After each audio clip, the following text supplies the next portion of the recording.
Hello everyone, welcome back to Abstract Medicine. Just coming out of the yoga session. Let's have a look at the messages for the collective today. Oh, this card wants to come through. The Three of Swords, but I'm also seeing that a lot of you are traveling, moving forward. Now, the Three of Swords, as you know, is typically the card all about healing from heartbreak, anxiety, maybe even mourning, okay? But I see that there's travel here. I feel like you're on to the next, on to the new, onto something exciting. I feel like this is something that you're manifesting. This is the Law of Attraction Tarot cards, by the way. So what you're manifesting is moving on, a great leap forward. These two cards are also, the three cards are showing up here. I'll show you them in a minute. We've got the Three of Cups here. Again, a new chapter here. So I feel like you're moving into a new state of being, a new chapter. This is the energy of someone who doesn't give an F and is moving forward into something exciting, something that is releasing, that is restorative. But more importantly, it's about, I feel very, very much so, taking a leap of faith into the new. I feel like some of you may want to even like relocate. It's kind of like one of those massive, massive chapter changing situations that can change our life. I just heard Life Spring, which is a transformational training group, but it's also the energy of maybe meeting people that give you a new source of life or even a new source of income. I feel like also the energy that you have around you attracts your tribe. And the energy that you are attracts your tribe. Your vibe attracts your tribe. Your tribe also attracts your vibe. So it's really important that you hang around with people that attract what you want as well as who you are. So I feel like that's really important here. We have 33 here. So we've got Three of Cups and the Three of Swords, which is telling me there is something to do with collaboration, teamwork, moving on, moving into a new chapter, moving into a new stage.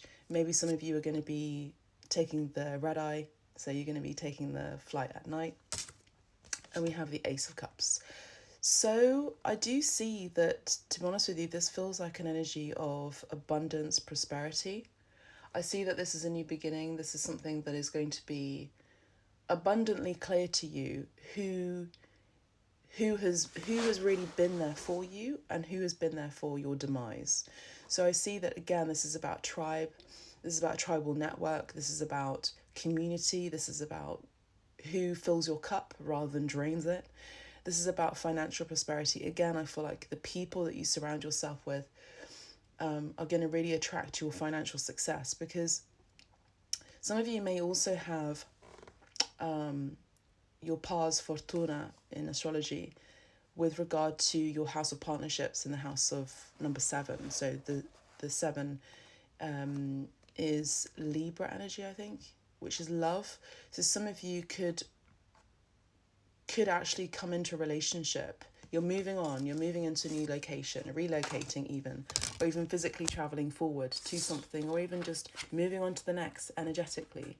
And you end up actually attracting a new love here with the Ace of Cups that is also going to be not only emotionally abundant but also financially prosperous. And we have the Temperance card here. Sorry, I meant the Star card, but I said Temperance. So some of you could also have been waiting patiently for this success, this new beginning. But I see that for those of you who are really very ambitious towards your creative goals, towards your financial goals, towards being more front facing, it does take a massive leap of faith. Okay, you have to really, like, if you want to be like someone like myself who's an artist, okay, you've got to really put yourself out there in front of galleries, in front of gallery directors, in front of curators, but not from a place of, I want to see what you can give me. This is from a place of authenticity, from a place of self-healing through the help of self-help, through meditation, through chanting, through healing, through yoga, through supportive networks. You know, I always say to not only my clients for abstract medicine, but also in my podcast Hype A, and even in my friends and my art colleague groups. I'm not here about networking, I'm here about connecting. And overall, I think in our generation, we are more so about connection rather than networking. So how are we connecting with each other? How are we aligning with each other? You know, if there's something out of alignment, out of balance, out of the temperance, right? Out of temperance, where there's overly ambitious energy with that fire energy of Sagittarius, there can be too much fire sometimes. How can we re-regulate our nervous system? How can we re-regulate our friendships? How can we re-regulate our network? How can we regulate our relationships romantically, emotionally, spiritually, physically, energetically, into something that is more healing and more star aligned? So that's what I'm seeing for you, collective. This is a major chapter happening in your life. Some of you may have Aquarius in your chart predominantly and Sagittarius in your chart. Sagittarius is coming in very strongly. I'm also feeling Aries energy, particularly when it comes to adventures and travel.